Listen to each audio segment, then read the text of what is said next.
ప్రస్తుతం మనతో వచ్చేసరికి నరేంద్ర గారు ఉన్నారు, state secretary BRS party. So sir నమస్తే సార్. నమస్తే అండి. సో అంటే గత 5 నెలల తర్వాత మరలా కవిత గారికి బీర్లు రావడం జరిగింది. సో ఎలా అనిపిస్తుంది మీకు? ఇప్పుడు యావత్తు తెలంగాణ ప్రజలందరూ కూడా స్వాగతిస్తున్నారు. ఆ తెలంగాణ ఆడపడుచు బతుకమ్మను యావత్తు ఆహ్, ప భా ఖండంలోనే యావత్తు దేశంలోనే యావత్తు వరల్డ్‌లోనే క్రియేట్ జే తీసుకెళ్ళింది. బతుకమ్మ పండుగ ఒక తెలంగాణ పండుగ. తెలంగాణ పండుగను యావత్తు వరల్డ్‌లోనే తీసుకెళ్ళిందంటే ఒక చరిత్ర ఉన్న నాయకురాలు. ఒక దేశంలోనే ఇంత పెద్ద బతుకమ్మన పండుగను కూడా దుబాయ్ గానీ, ఆస్ట్రేలియా గానీ అందరూ చేసుకునే విధంగా ఆమెను ఆమెను అక్కడ బతుకమ్మ తెలంగాణ ఆడపడుచులను అక్కడ సృష్టించి కాబట్టి అటువంటి బతుకమ్మ ఆడపడుచుకు ఈరోజు బెయిల్ రావడము యావత్తు 4 కోట్ల మంది తెలంగాణ ప్రజలు స్వాగతిస్తున్నారు, సంతోషిస్తున్నారు. వాళ్ళ ఇంట్లలో స్వీట్లు పంచుకుంటున్నారు. అందరూ కూడా 25 మంది ఎమ్మెల్యేలు కలిసి నిన్న కేటీఆర్, హరీష్ రావు అంట ఢిల్లీ పైన వేయారు. వాళ్ళందరూ ఎందుకు వెళ్ళాల్సి వచ్చింది నిన్న ఢిల్లీ? మాకు ఢిల్లీ వెళ్ళాల్సి వచ్చిందని అంటే మాకు బెయిల్ వస్తుందనే, మాకు సుప్రీంకోర్టులో బెయిల్ వస్తుందనే ఒక మంచి సూచన మాకు ఉన్నది కాబట్టి మేము అందరము ఆమెను తీసుకురావడానికి మేము వెళ్ళాం. ఇప్పుడు ఒక ఎమ్మెల్యే కానీ ఒక ఎంపీ కానీ ఒక మినిస్టర్ కానీ వెళ్ళడం అనేది ఎవరికైనా ఒక తెలంగాణ ఆడపడుచు ఆమె, మన ఇంటి ఆడపడుచును మనం తీసుకురావడానికి. గత 3 సార్లు ఎవరైతే వాళ్ళు బెయిల్కి అయితే అప్లై చేశారు అప్పుడు ఎవరు వెళ్ళలేదు, ఇప్పుడు ఎందుకు వెళ్ళారు అందరూ? ఎందుకు వెళ్ళలేదు అంటే అప్పటి వరకు హైకోర్టులో ఉండే కేసు. హైకోర్టు అక్కడ ఉన్నటువంటి కేంద్ర ప్రభుత్వము హైకోర్టు కేంద్ర ప్రభుత్వం కనుసన్నల్లోనే హైకోర్టు ఉంటుంది కాబట్టి హైకోర్టు చెప్పినది కేంద్ర ప్రభుత్వం ఏదైతే చెప్పిందే హైకోర్టు విన్నది. దాని తర్వాత మేము ఒక స్టెప్ ముందుకెళ్ళి సుప్రీంకోర్టులో కేసు దాఖలు చేయడం జరిగింది. దాని ద్వారా వాళ్ళు విచారించి ఏ విధంగా ఒక తెలంగాణ ఆడపడుచును 5 నెలలు ఎలాంటి ప్రూఫ్లు లేకుండా, ఎలాంటి ఏది కూడా ఒక సాక్ష్యాలు లేకుండా దాన్ని ఈ 5 నెలలు ఏ విధంగా ఎందుకు పెట్టారనేది వాళ్ళకు ఈ 5 నెలలు కవిత గారు జైల్లో ఉన్నా సరే ఒక్కసారి కూడా మాజీ సీఎం కేసీఆర్ గారు ఎందుకు వెళ్ళి కలవలేదంటారు? అంటే ఆయనకున్న వ్యూహము ఆయన వెళ్ళాల్సిన అవసరం లేదు. లైవ్లో అన్న కూతురు జైల్లో ఉన్నా సరే వెళ్ళాల్సిన అవసరం లేదు. ఎందుకంటే ఆమెతోని మాట్లాడుతున్నాడు. కూతురు లోపల ఉంటే రాజకీయంగా పరిణామాలు వేరే ఉంటాయి. ఎందుకంటే విమర్శలు చేస్తూనే ఉంటాడు. అధికారంలో ఒక ముఖ్యమంత్రి స్థానంలో కూడా దిగజారి కూడా వ్యాఖ్యలు చేస్తున్నారా లేదా? ఒక ముఖ్యమంత్రి కానీ, ఒక మోడీకి ఉన్నటువంటి ఆ క్యాబినెట్ కానివ్వండి, కేసీఆర్ తన కూతుర్ని కూడా బయటికి తీసుకొస్తలేదు. రాజకీయంగా ఇవన్నీ చెప్తుంటారు. దాని విషయాలలో కేసీఆర్ తన వ్యూహాన్ని ఏ విధంగా సైలెంట్గా వ్యూహాన్ని ఏ విధంగా రచించిండో ఈరోజు మనకు నిదర్శనం.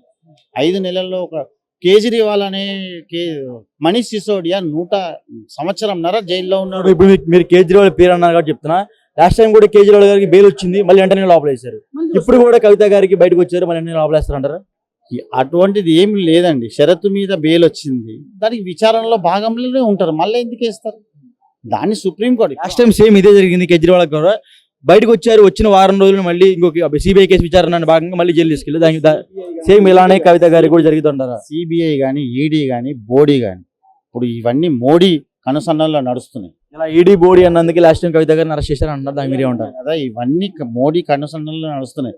కేసీఆర్ని తట్టుకోలేక కేసీఆర్ మొత్తం దేశంలో తిరుగుతున్నాడు కాబట్టి ఆయన ఏ విధంగా చెక్కు పెట్టాలనే తన ఫ్యామిలీలో ఉన్నటువంటి ఆడపడుచును లోపలేయడం జరిగింది. దాంట్లో కేసీఆర్ సైలెంట్ అయిపోతాడు. రాజకీయాలలో దగ్గరికి రాడు. నేను మంచిగా రాజకీయం చేయగలుగుతాం. మొత్తం దేశంలో ఉన్నటువంటి మహారాష్ట్రను కానీ, మేము బీఆర్ఎస్ పార్టీ పెట్టిన తర్వాత మహారాష్ట్ర మొత్తం మా దాంట్లోకి వచ్చేసింది. కర్ణాటక వచ్చేసింది, ఉత్తరప్రదేశ్ వచ్చేసింది, పంజాబ్ వచ్చేసింది, సిక్కిం వచ్చేసింది. ఇటువంటి అన్ని రాష్ట్రాలు, దేశంలో ఉన్నటువంటి అన్ని రాష్ట్రాలను కూడా మేము కవర్ చేయడం జరిగింది. రేపు ఉదయం అందరికి కూడా దేశంలో ఉన్నటువంటి ప్రజలందరికీ కూడా తెలంగాణలో ఉన్నటువంటి స్కీమ్లన్నీ కూడా మాకు కావాలనే ఒక మంచి ఉద్దేశంతో వాళ్ళు కేసీఆర్ని స్వాగతించారు. కేసీఆర్ ప్రతి ఇంటికి ఏదో ఒక పథకాలలో లాభం జరిగింది. అప్పుడు కేసీఆర్ గారిని ఎందుకు ఇచ్చారంట లాస్ట్ టైం? అదే అంటున్నా కదా. అక్కడ ఉన్న ప్రజలు ఇక్కడ నమ్మిండ్రు. నమ్మడం అనేది 10 సంవత్సరాలు కేసీఆర్ ఏ విధంగా అయితే హైదరాబాద్ను డెవలప్ చేసిండో, ఏ విధంగా అయితే తెలంగాణను డెవలప్ చేసిండో, కేసీఆర్ హయాంలోనే ఏదైతే ఉంది చెరువులు భూ కబ్జాలు ఎక్కువ జరిగాయని చెప్తున్నారు. కేసీఆర్ హయాంలోనే చెరువులు నదులు ఈ భూ కబ్జాలు అనేవి చాలా ఎక్కువ జరిగాయని చెప్తున్నారు. దానికి మీరే ఉంటారు? అంతకుముందు చంద్రబాబు నాయుడు ప్రభుత్వంలో ఉన్నప్పుడే నదులు చెరువులు ఉండేవి. అంతకుముందు రాజశేఖర రెడ్డి ఎక్కువ శాతం కబ్జా టీఆర్ఎస్ పార్టీ అధికారంలో ఉన్నప్పుడు జరుగుతుందని చెప్పారు. జరిగినప్పుడు దానికి హైడ్రాలో ఉన్నటువంటి ఇది కొత్తగా హైడ్రా సృష్టించిండు. ఎక్కడ కూడా ఎవడైతే కబ్జా చేసిండో వాడిని చట్టం ఏ విధంగా అప్పుడు ఉన్నటువంటి లాండ్ ఆర్డర్, చాలా మంది టీఆర్ఎస్ శ్రేణులే కూల్చివేయడం జరుగుతుంది హైడ్రా కమిషన్. దానికి మీరే ఉంటారు? ఇప్పుడున్న లాండ్ ఆర్డర్కి అప్పటికున్న లాండ్ ఆర్డర్కి చాలా తేడా ఉన్నది. అప్పుడు ఒక్క మర్డర్ జరగాలంటే చాలా ఆలోచించేది. ఇప్పుడు ఇప్పుడు రేవంత్ రెడ్డి ప్రభుత్వం వచ్చిన తర్వాత ఈ 8 నెలల్లో ఎన్ని మర్డర్లు జరిగినాయి, హైదరాబాద్ ఏ విధంగా ఉన్నది, ఏ విధంగా అల్లకల్లోలమైంది, నేను చెప్పడం కాదు, మీరే తెలుసుకోవాలి. ఒక మీడియా ద్వారా మీకు ఎన్ని తెలుస్తున్నాయి మీకే తెలుసు కదా. ఇప్పుడు లాండ్ ఆర్డర్ ఎక్కడ కూడా కంట్రోల్ ఉందా? ఏదన్నా పథకం దొరుకుతుందా? ఆరు పథకాలు, 6 గ్యారెంటీలు విచ్చలవిడిగా పథకాలు అమలు చేసిండు. ఎక్కడైనా ఒక గ్యారెంటీ అమలు చేసిందా? చెప్పండి. బస్సు ఫ్రీ అన్నాడు, బస్సులో వసతులు లేవు. 500 గ్యాస్ సిలిండర్ అన్నాడు, అది లేదు. రేషన్ కార్డు ఫ్రీ అన్నాడు, అది లేదు. రైతుకు రుణమాఫీ అన్నాడు, అది లేదు. అంటే అన్ని కటింగ్లు పెట్టుకుంటా కటింగ్ల రాజాగా ఈ రేవంత్ రెడ్డి గారు ఏవైతే ప్రభుత్వంలో ఏవైతే చేస్తున్నాడో దాన్ని మేము కొడతాం రేపటి నుంచి. కానీ ఇప్పటికి 9 నెలల ప్రభుత్వంలోనే ప్రజలు సలిసిపోయారు. 2 నెలల ఇప్పుడు వితంతు పింఛన్ 2,000 రూపాయలు, 4,000 రూపాయలు ఇస్తా అన్నాడు. 4,000 రూపాయలు ఇస్తా అన్న వాడు ఈ రోజు వరకు కూడా 4,000 2,000 ఎన్నికనే 2 పాయింట్ మీద మాట్లాడదాం. రేపు ఉదయం కవిత గారు ఎయిర్పోర్ట్ లో దిగిన వెంటనే హైదరాబాద్ మొత్తం ఎలా ఉండబోతుందంటారు? మొత్తం పింక్ మయమవుతుంది. తెలంగాణ ఆడపడుచును ఒక ఆడపడుచును ఏ విధంగానైతే ఇంటికి పిలుస్తామో అదే విధంగా మేము స్వాగతిస్తాం. ఆమె స్వాగతానికి మేము అన్ని విధాలా మేము ఏర్పాట్లు చేస్తాం. ఓకే అండి, థ్యాంక్ యూ అండి. 5 నెలల కాలం తర్వాత కవిత గారికి అయితే ఈ రోజు అయితే బెయిల్ రావడం జరుగుతుంది. సో దాని మీద మీ ఆనంద బాష్పాలు కావచ్చు, లేకపోతే ఇన్ని రోజులు మీరు ఓపిక పట్టిన కసి ఎలా ఉందంటారు?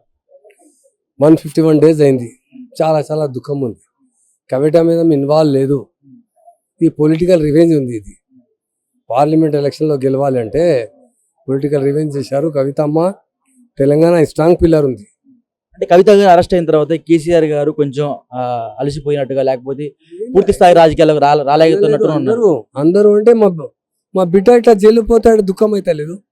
పొలిటికల్ చూడాలి, బిడ్డకు చూడాలి. డెఫినెట్ పొలిటికల్ వస్తుంది. డెఫినెట్ నువ్వు ఫ్యూచర్లో అంటే ఎలక్షన్ వస్తుంటే తప్పకుండా వర్క్ చేస్తా. క్యాడర్లో అంటే చాలా వరీ ఉన్నారు. అరే అమ్మాయికి జబర్దస్త్ బంద్ కర్ది ఈరోజు చాలా హ్యాపీ ఉన్నారు. మొత్తం తెలంగాణలో జషన్ చేస్తున్నారు. ఫ్యూచర్ మనది ఉంది.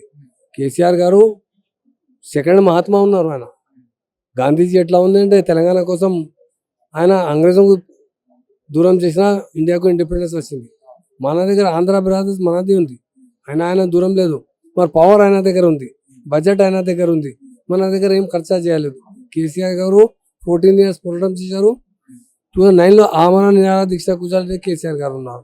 లాస్ట్ 11 days అయిన తర్వాత డాక్టర్స్ చెప్పారు కేసీఆర్ చనిపోతా అంటే జయశంకర్ గారు ఉన్నారు, నేను ఉన్నారు. అందరూ డాక్టర్స్ నిమ్స్ వచ్చే చూసిన తర్వాత అరే సార్ అంటే అయిపోయింది, సార్ అయిపోతుంది. సార్కు చెప్పిన సార్ మీ ప్రాణం ఉండే మళ్ళీ ప్రొటెస్ట్ చేస్తా అంటే సార్ ఏం చెప్పారు, మా ప్రాణం పోతే పర్వాలేదు, మన తెలంగాణ కావాలి. ఆ రోజు చిదంబరం గారు Telangana process will be start అంటే ప్రామిస్ చేశారు. తర్వాత చాలా మంది చనిపోయిన స్టూడెంట్స్ చనిపోయిన తర్వాత తెలంగాణ వచ్చింది. సార్ కవిత గారికి అయితే బెయిల్ రావడం చాలా ఆనందదాయకం, అందరికీ ఆనందదాయకం. బట్ లాస్ట్ టైం కూడా ఢిల్లీ సీఎం కేజ్రీవాల్కి బెయిల్ వచ్చినట్టే వచ్చి మళ్ళీ మళ్ళీ అరెస్ట్ చేశారు ఆయన్ని. సో కవిత గారు కూడా అలా జరిగే అవకాశాలు ఉన్నాయంటారా? ఇది నాకుతో అది ఐడియా లేదు, అది అవసరం లేదు. ఎందుకంటే లాస్ట్ టైం ఆయనకు వచ్చింది ఈడీ కేసులో బయటకు వచ్చారు, మళ్ళీ సిబిఐ కేసులో లోపల వేశారు. మళ్ళీ ఇప్పుడు ఈడీ కేసులో బయటకు వచ్చింది, మళ్ళీ రేపు సిబిఐ కేసులో లోపల వేసే అవకాశాలు ఉన్నాయంటారా? మాకు ఎంత ఐడియా ఉంది, మాకు ఎంత భరోసా ఉంది, కవిత మీద ఇన్వాల్వ్ లేదు, 100% ఇన్వాల్వ్ లేదు. ఆయన మీద పొలిటికల్ రివెంజ్ ఉంది. ఫ్యూచర్ మనకు అరెస్ట్ చేసడానికి వ్యతిరేక పార్టీలు ఏమంటున్నారంటే బీజేపీ బీఆర్ఎస్ కలయిక ఇప్పుడు ఓపెన్ అయిందని చెప్తున్నారు. దానికి మీరేమంటారు? ఇది టోటల్ రాంగ్ ఉంది. కేసీఆర్ ఎప్పుడు కలవలేదు బీజేపీతో. ఇది రేవంత్ రెడ్డి గారు పోయి కలిసిన ఆదిలాబాద్ బడే భాయ్ మా చోటా భాయ్. రాహుల్ గాంధీ చెప్పి గుజరాత్ మాట బండర్ బేకార్ మాట ఈయన చెప్తున్నారు. గుజరాత్ మోడల్ జబర్దస్త్ మోడల్ ఉంది, ఇట్లా డెవలప్ చేస్తా అంటే అప్రిషియేట్ చేస్తున్నారు. కోన్ చీఫ్ మినిస్టర్ గారు కేసీఆర్ ఎప్పుడు అంటే మోదీ గారికి పోయి రిక్వెస్ట్ చేయలేదు, కోర్టు ద్వారా సుప్రీం కోర్టు ద్వారా బెయిల్ వచ్చింది. ఈ దెబ్బలు కంటిన్యూ వస్తుంది. ఫ్యూచర్ మన బాగా ఉంది, ఫ్యూచర్ కవితమ్మ చాలా బాగా ఉంది. మళ్ళీ అరెస్ట్ చేసడానికి అవకాశమే లేదు, ఆయన దగ్గర ప్రూఫీ లేదు. డెఫినెట్గా ఈ తర్వాత ప్యాడర్లో చాలా జ్యూస్ వస్తుంది. డెఫినెట్గా కేసీఆర్ గారు ఎవరితో ఆశిస్తున్నారంటే నా బిడ్డ ఉందంటే మాకు దుఃఖం అయితే లేదు, డెఫినెట్గా అయింది. మరి ఇప్పుడు వచ్చే తర్వాత మళ్ళీ జోష్ వస్తుంది. ఫ్యూచర్ మనది ఉంది, బీఆర్ఎస్ పార్టీ ఫ్యూచర్ ఉంది తెలంగాణ. ఇప్పుడు 5 సార్లు బెయిల్కి అయితే అప్లై చేయడం జరిగింది. 5 సార్లు కూడా ఇప్పుడు 5వ సారి మాత్రం 25 మంది ఎమ్మెల్యేలు కలిసి కేటీఆర్ హరీష్ రావు అంటే ఢిల్లీకి ఎందుకు వెళ్ళారంటారు? పోయినా ఎందుకంటే కంటిన్యూ బెయిల్ డేట్ వస్తుంది. పోయినా మీకు భరోసా ఉంది, ఈ టైం మనకు బెయిల్ వచ్చినాకి అవకాశం ఉంది. లాస్ట్ గత 4 సార్లు బెయిల్ వచ్చింది, మీకు అవకాశం అంటే భరోసా లేదా? అసెంబ్లీ ఉంది, ఈ టైం ఉంది. పోయినా ఎవరితో అంటే అసెంబ్లీ నేను పోయినా అప్పుడు లేదు. ఎవరు ఫ్రీ ఉన్నారు పోయినా ఢిల్లీలో పోయి మా పార్టీ ప్రెసిడెంట్ బిడ్డ ఉంది, డెఫినెట్గా ఖచ్చితంగా పోయినా. అది ఏం మాకు భరోసా లేదు 100% బెయిల్ వస్తుంది అంటే డెఫినెట్గా. రేపొద్దున అయితే కవిత గారు అయితే హైదరాబాద్ అడుగు పెట్టబోతున్నారు. సో హైదరాబాద్ మొత్తం ఎలా ఉండబోతుంది అంటారు? డెఫినెట్గా అందరూ పోయి క్యాడర్ పోయి ఎయిర్పోర్ట్ పోయి రిసీవ్ చేస్తారు. మొత్తం మా క్యాడర్ బి పోతుంది, మా ఎమ్మెల్యేస్ పోతుంది, అందరూ ఎయిర్పోర్ట్లో పోయి ఏ టైంలో వస్తాయని డిక్లేర్ చేయలేదు, పోయి రిసీవ్ చేస్తారు. హైదరాబాద్ మొత్తం గులాబీమయం అయిపోతుంది అంటారు? డెఫినెట్గా ఫ్యూచర్ మనది ఉంది. రేవంత్ రెడ్డి సార్ ఫ్యూచర్ లేదు, డెఫినెట్గా కాంగ్రెస్ ఫ్యూచర్ లేదు. ఇక్కడికి గెలిచిన ఇది గోల్మాల్ చేసి గెలిచిన. ఓవరాల్ గా ఈ బెయిల్ మీద ఒక మాటలో చెప్పాలంటే ఏం చెప్తారు? ఈ బెయిల్ విషయంలో ఒక మాటలో చెప్పాలంటే ఏం చెప్తారు?